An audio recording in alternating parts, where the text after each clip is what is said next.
Tanam paksa, pintu terbuka, dan politik etis.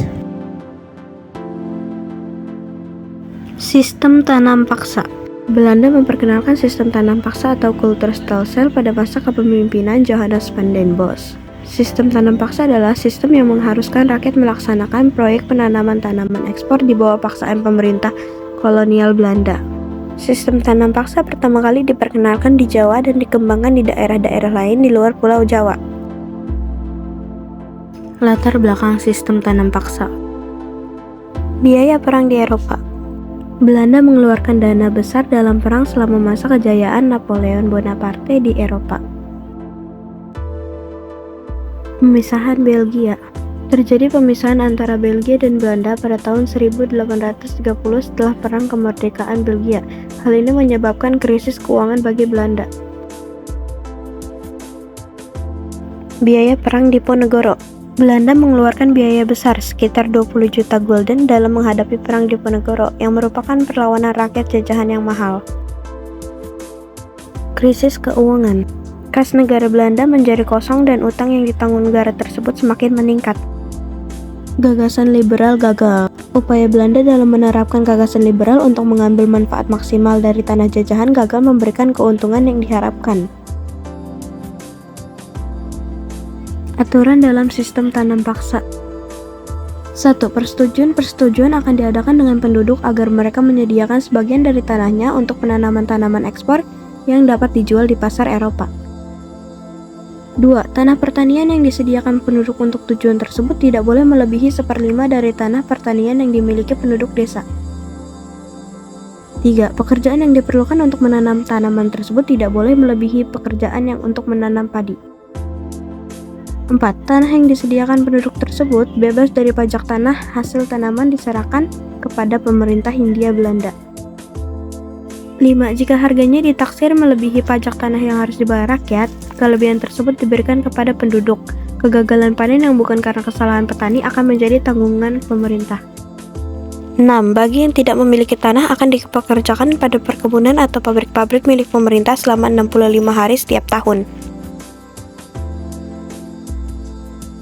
Penyimpangan dalam sistem tanam paksa. 1. Jatah tanah ekspor melebihi 1/5 tanah garapan terutama jika subur. 2. Perhatian rakyat lebih ke tanaman ekspor menyebabkan lahan sendiri terbengkalai. 3. Rakyat tanpa tanah bekerja lebih dari 1/5 tahun. 4. Kelebihan hasil panen tak dikembalikan dan kegagalan panen jadi beban rakyat. Penghapusan sistem tanam paksa. Edward Douwes Dekker Multatuli menentang tanam paksa Belanda di Indonesia dengan bukunya Max Havelaar. Ia ingin pemerintah Belanda lebih peduli terhadap kesejahteraan rakyat Indonesia. Dia mengusulkan 3 langkah. 1. Pendidikan bagi penduduk Indonesia. 2. Bangun sistem irigasi untuk pertanian. 3. Pindahkan penduduk dari wilayah padat ke wilayah jarang penduduknya. Politik pintu terbuka.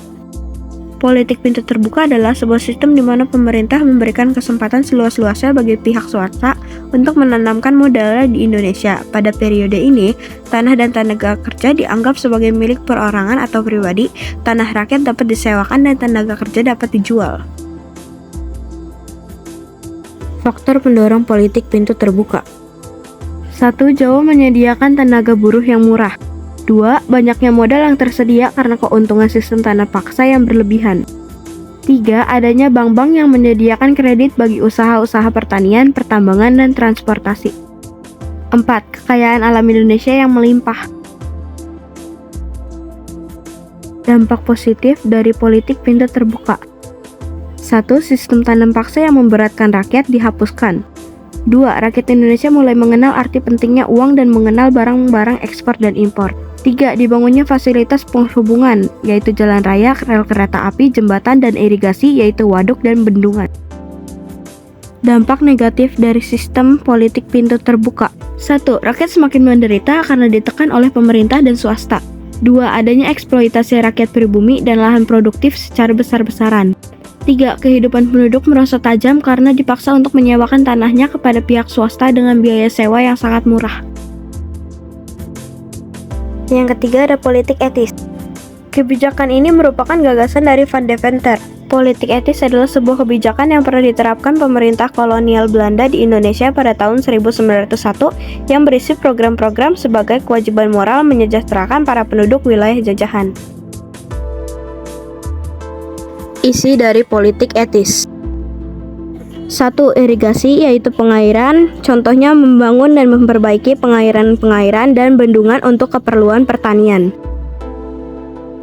2. Imigrasi, yaitu mengajak penduduk untuk bertransmigrasi dengan tujuan pemerataan wilayah.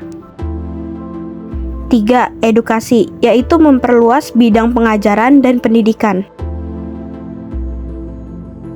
Latar belakang politik etis. 1. Perubahan pandangan global. Pandangan global tentang kolonialisme berubah dengan lebih banyak kritik terhadap perlakuan tidak adil pada penduduk pribumi. 2. Tekanan ekonomi dan politik. Belanda merasa tekanan ekonomi dan politik dalam pemerintahan kolonial mendorong perbaikan citra dan pengurangan tekanan politik. 3. Respon terhadap kritik. Kritik terhadap perlakuan kolonial direspons dengan pendekatan yang lebih manusiawi dan usaha meningkatkan kondisi hidup penduduk pribumi.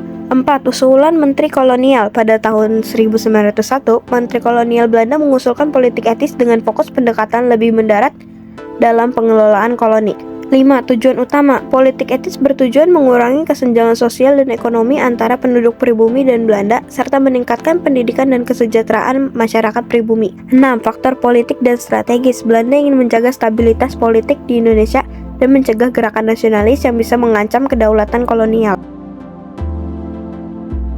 Dampak dari politik etis.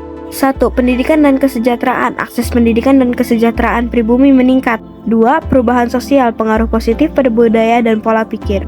3. Polarisasi kelompok, ketidaksetaraan fasilitas memperdalam perpecahan kelompok. 4. Reaksi nasionalis, memicu reaksi kuat dari gerakan nasionalis. 5. Pertumbuhan nasionalisme, pendidikan modern bangkitkan semangat nasionalis. 6. Politik lokal, pengaruh pada politik dan kepemimpinan lokal. 7. Pengaruh terbatas, dampak terbatas pada kesejahteraan, pemerintah tetap kuasai kebijakan.